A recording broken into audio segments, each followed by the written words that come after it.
सभी का दिन मंगलमय हो। मैं मानवेंद्र कुमार कुशवाहा, आचार्य हिंदी, सरस्वती विद्या मंदिर, डॉक्टर हेडगेवार नगर, वरवत सेना, बेतिया। आज हम सभी हिंदी कक्षा के अंतर्गत पाठ 12 भक्ति पदावली के प्रश्नोत्तर का अध्ययन करेंगे। प्रश्नोत्तर में देखेंगे, क में पहला है मीराबाई। यहाँ पे देखिए, क में पहला, मीराबाई ने अपने पद में किसकी उपासना की है? उनकी भक्ति का रूप कौन सा है? उत्तर है, मीराबाई ने अपने पद में भगवान श्री कृष्ण की उपासना की है। उनकी भक्ति का रूप माधुर्य है। इसमें मीराबाई भगवान श्री कृष्ण को अपना पति मानकर उपासना करती हैं। मीराबाई भगवान श्री कृष्ण की उपासना करती हैं और इनकी भक्ति का जो रूप है वह माधुर्य है। इसमें मीराबाई भगवान श्री कृष्ण को अपना पति मानकर उपासना करती हैं। दूसरा है, भगत देखी राजी हुई, जगत देखी रोई, ऐसा क्यों? कारण स्पष्ट करो। उत्तर होगा, मीराबाई भगवान श्री कृष्ण की भक्ति में ऐसी रम गई हैं कि जब जब वह श्री कृष्ण के उपासकों को देखती हैं तो बहुत ही प्रसन्न होती हैं। दूसरी तरफ जब वह संसार के अन्य लोगों के रंग ढंग को देखती हैं तो दुखी होती हैं। ऐसा इसलिए होता है क्योंकि मीराबाई अपना सब कुछ त्याग कर भगवान की भक्ति में रम गई हैं और साधु संतों के साथ ही वह भजन कीर्तन करती रहती हैं। इस कारण अन्य लोग उन्हें द्वेष भावना से देखते हैं। तीसरा देखेंगे, तीसरा प्रश्न है, कौन सी बेल फैल गई, इसमें कौन सा फल लगा? उत्तर होगा, प्रभु प्रेम रूपी बेल को मीरा ने बोया है जो अब चारों ओर फैल गई है और इसमें आनंद रूपी फल भी लगने वाला है। प्रभु प्रेम रूपी बेल को मीराबाई ने बोया है जो अब चारों ओर फैल गई है और इसमें आनंद रूपी फल भी लगने वाला है। अब 4 में देखेंगे, 4 में सरलार्थ लिखो, यानी मेरे तो गिरधर गोपाल दूसरों न कोई, जाके सिर मोर मुकुट मेरो पति सोई। यहाँ पे मेरो होगा, बना लीजिएगा। तो अर्थ होगा, मीराबाई कहती हैं कि मेरे लिए तो भगवान श्री कृष्ण ही सब कुछ हैं, उनके सिवा कोई दूसरा नहीं है। जिनके सिर पर सदैव मोर पंख का मुकुट है वही मेरे पति के समान है। जिनके सिर पर सदैव मोर पंख का मुकुट है वही मेरे पति के समान है, अर्थात भगवान श्री कृष्ण है। इसमें अब ख में ये 5वां है, रैदास ने अपने लिए क्या क्या उपमाएं दी? रैदास ने अपने लिए क्या क्या उपमाएं दी, अर्थात रैदास की भक्ति किन किन रूपों में हुई, वो अपने आप को क्या क्या मानते थे? तो रैदास ने अपने लिए पानी, मोर, चकोर, बाती और धागे की उपमा दी है।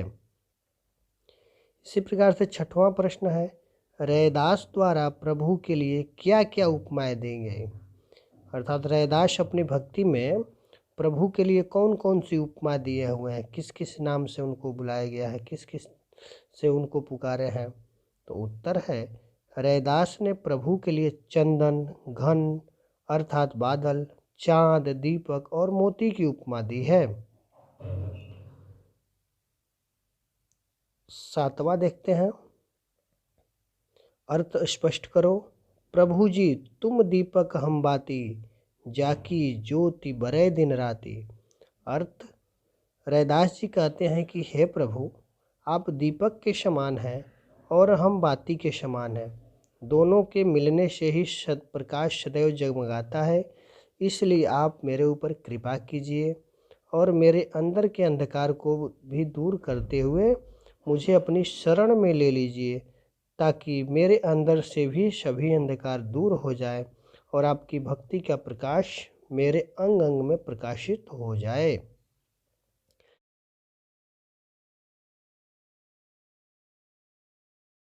मीराबाई और रैदास जी का जो अभी हमने पद के उत्तर देखे, आप एक चीज़ ध्यान रखिएगा कि मीराबाई सगुण भक्ति धारा की कवि थी, अर्थात ईश्वर के वो सगुण रूप के उपासक थी, और रैदास जी निर्गुण रूप के उपासक थे। रैदास जी ईश्वर के निर्गुण रूप के उपासक थे।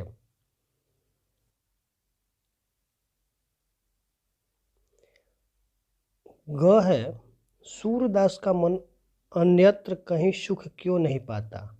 उत्तर है, सूरदास कहते हैं कि मेरे मन को और किसी देवी देवता की शरण में जाने से सुख नहीं मिलता। मेरा मन तो बीच समुद्र में स्थित किसी जहाज पर बैठे पक्षी के समान है।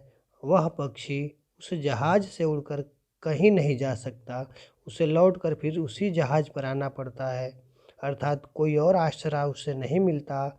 इस प्रकार से मैं भी जानता हूँ कि मुझे लौटकर फिर आपकी अर्थात भगवान श्री कृष्ण की ही शरण में आना पड़ेगा।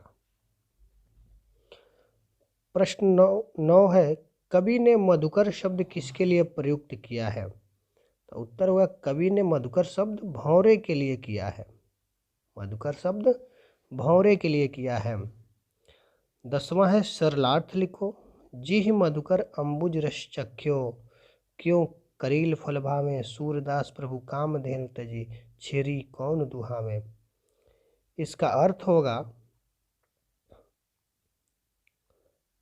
जिसने कमल का मधुर रस चखा है उसे कड़वे फल क्यों अच्छे लगेंगे। यहाँ पे भौरे की बात कही गई है कि उसने कमल रूपी फूल का रस चखा हुआ है तो उसे करील अर्थात जंगली फल है जिसे नीम के साथ कड़वा लगता है, उसी प्रकार से वह कड़वे फल को क्यों चखने जाएगा। मेरे लिए तो आप गंगा और कमल रस के समान हैं।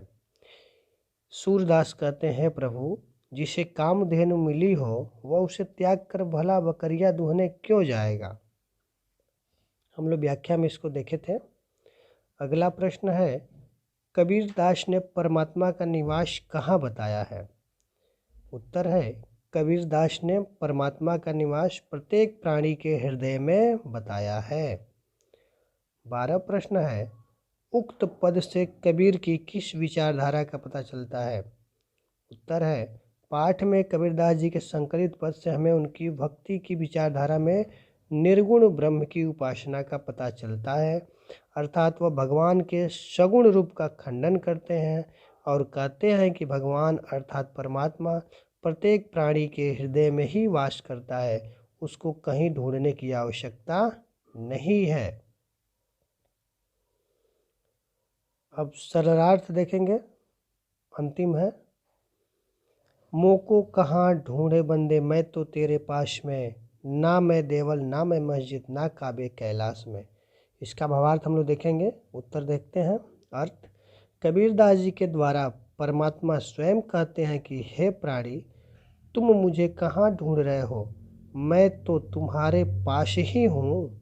ना ही मैं हिंदुओं के का देवता बनकर रहता हूँ और ना ही मैं मुस्लिमों के लिए अल्लाह के रूप में हूँ, अर्थात ना ही मैं देवता बनकर हिंदुओं के पवित्र स्थल कैलाश में निवास करता हूँ और ना ही मैं अल्लाह बनकर मुस्लिमों के पवित्र स्थल काबे अर्थात मक्के मदीने में रहता हूँ।